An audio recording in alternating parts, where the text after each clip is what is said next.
पुराने मोहल्ले शांतिनगर में श्रीमती कमला देवी को हर कोई जानता था।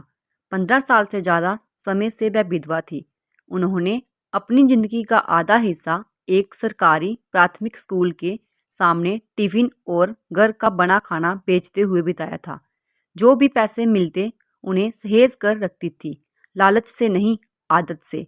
किसी का कर्ज नहीं रखना चाहिए, वह हमेशा कहा करती थी।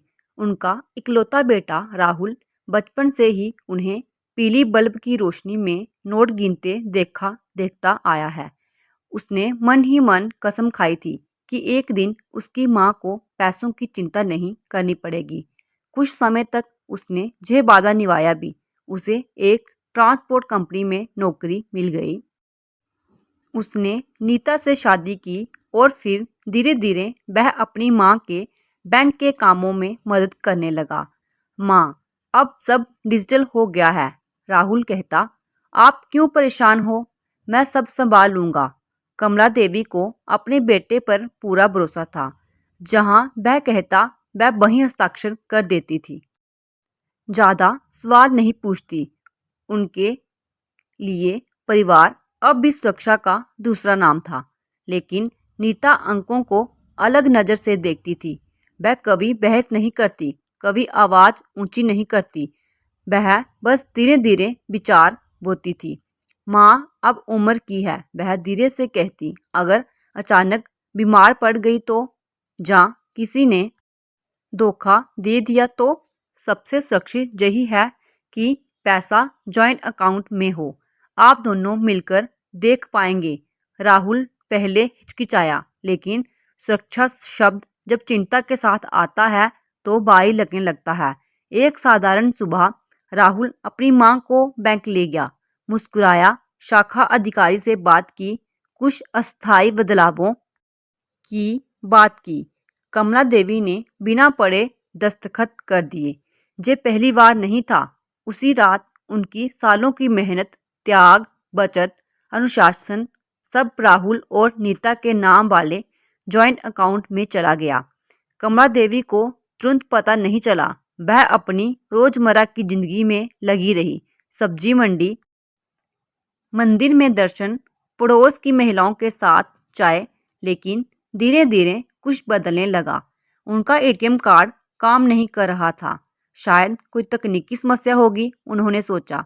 अगले दिन वह बैंक पहुंची। काउंटर पर बैठी युवती ने कुछ सेकंड टाइप किया और बोहें सिकोड़ ली।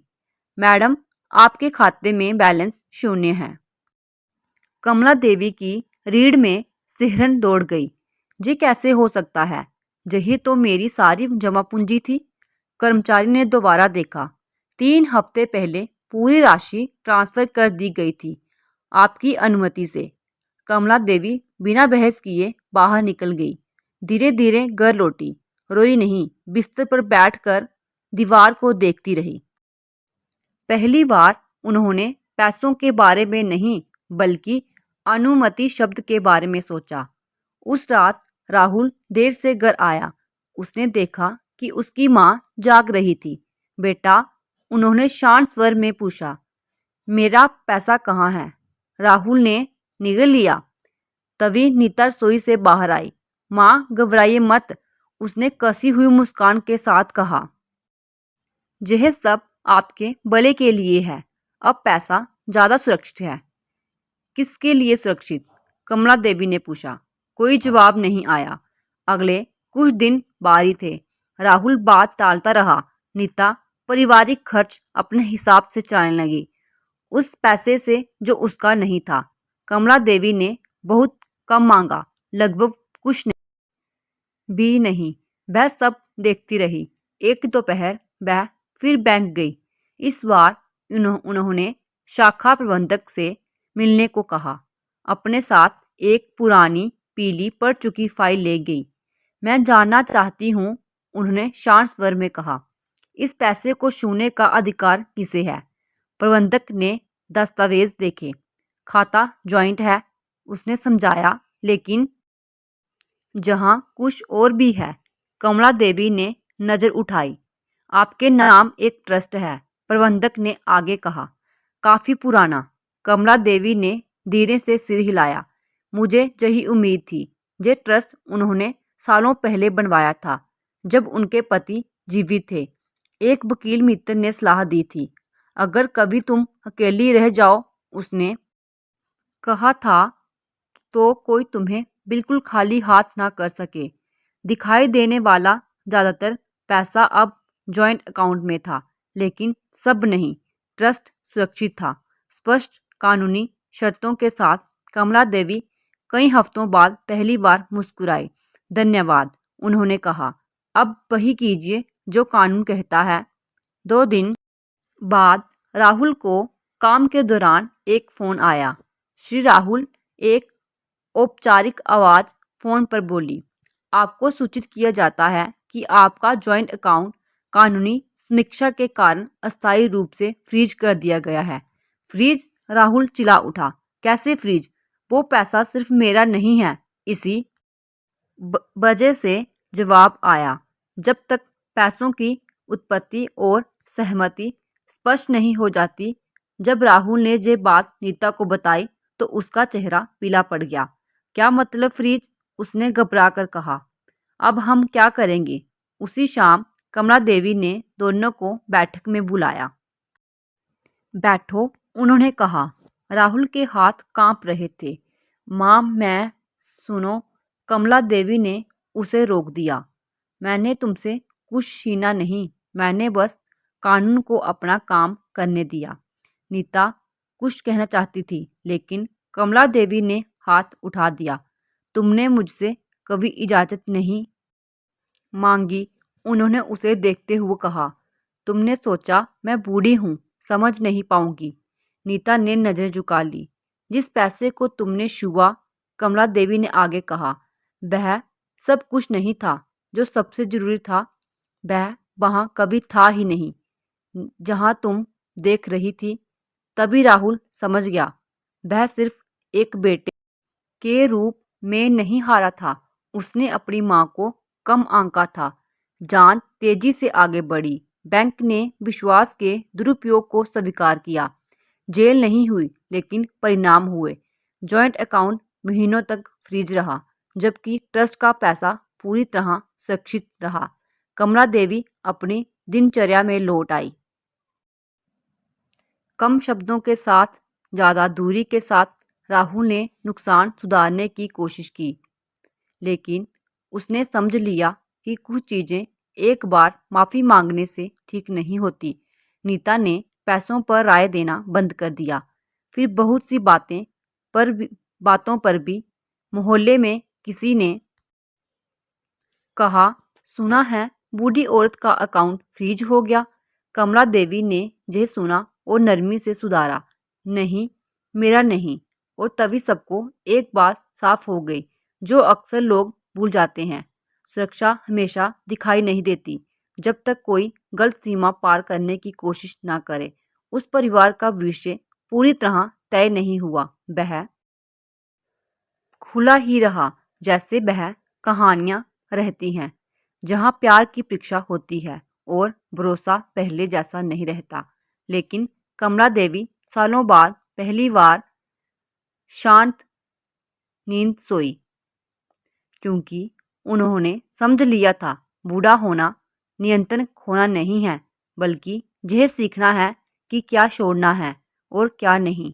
जॉइंट अकाउंट का फ्रीज होना सिर्फ पैसों को नहीं रोक पाया, उसने आसान शब्दों को भी रोक दिया। जल्दी ही जाने वाली सफाइयों को और पीठ पीछे लिए गए फैसलों को। कमला देवी के घर में फिर से सन्नाटा लौट आया। उन जगहों पर जहां पहले चिंता के नाम पर आदेश चलते थे। शुरुआत में राहुल ने ऐसे बर्ताव करने की कोशिश की जैसे कुछ हुआ ही ना हो। वह बाजार जाने की पेशकश करता, अपने वेतन से बिल भरने की बात करता, पूछता कि माँ को कुछ चाहिए या नहीं। लेकिन कमला देवी अब पहले जैसी नहीं थी। ना गुस्सा, बस एक नई दूरी, जो किसी भी डांट से ज़्यादा ठोस थी। ये सज़ा नहीं है, उन्होंने एक रात कहा। यह नतीजा है। नीता बातचीत से और दूर होती गई।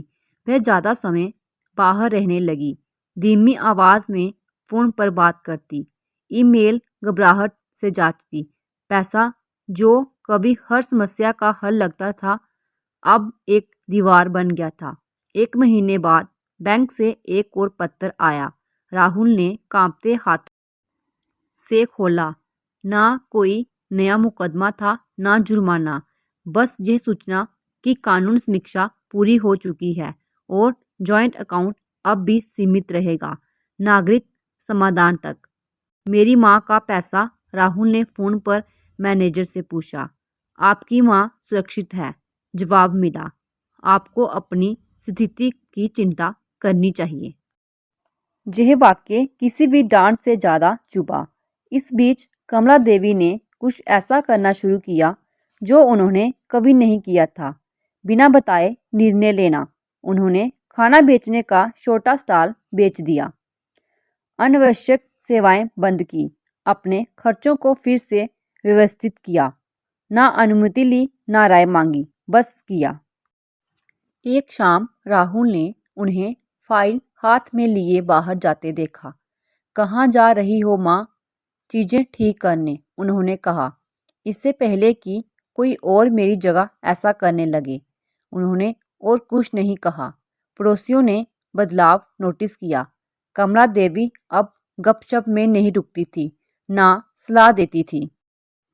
नमस्ते करती, मुस्कुराती और आगे बढ़ जाती, जैसे कोई समझ गया हो कि खामोशी भी खुद को बेचने का एक तरीका है।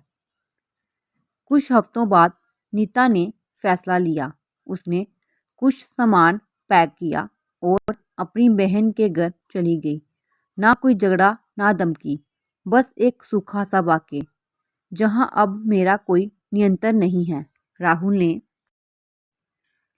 उसे रोका नहीं।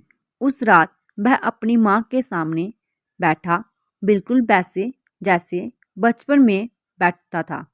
अगर मैं वक्त पीछे कर पाता, कमला देवी ने थकी हुई नज़र से देखा। मुझे नहीं चाहिए कि तुम पीछे जाओ, उन्होंने कहा। मुझे चाहिए कि तुम अलग तरह से चलना सीखो। अगले दिन राहुल अकेले बैंक गया, पूछा, सुना, दस्तखत किए। पहली बार उसने कोई सफाई नहीं दी। उसने स्वीकार किया कि भरोसा कागजों से नहीं, वक्त से लौटता है। जाते जाते मैनेजर ने एक बात और कही, आपकी माँ ने स्पष्ट निर्देश छोड़े हैं। अगर कभी वह निर्णय लेने में असमर्थ हो तो आप अकेले फैसला नहीं लेंगे। राहुल ने सिर हिलाया। बुरा नहीं माना, समझ गया। उसी शाम कमला देवी ने फाइल अलमारी के सबसे नीचे रख दी। वह उसे जल्द निकालने वाला नहीं था। उन्होंने जरूरी किया था, अंतिम नहीं। विषय खुला था। शायद सुलह होगी, शायद नहीं, लेकिन अब कोई भी चुपचाप उनकी जिंदगी नहीं चलाएगा। और जब राहुल अपनी माँ को जोखिम नहीं, एक पूरी इंसान के रूप में देखना सीख रहा था, कमला देवी धीमे लेकिन मजबूत कदमों से आगे बढ़ती रही, क्योंकि आखिर में पैसा फ्रीज नहीं हुआ था, उसकी ज़िंदगी पर फैसला करने की आदत हुई थी। ऐसी ही और मज़ेदार कहानियाँ सुनने के लिए मेरे इस चैनल को सब्सक्राइब करें और नई मज़ेदार कहानियों का आनंद लें।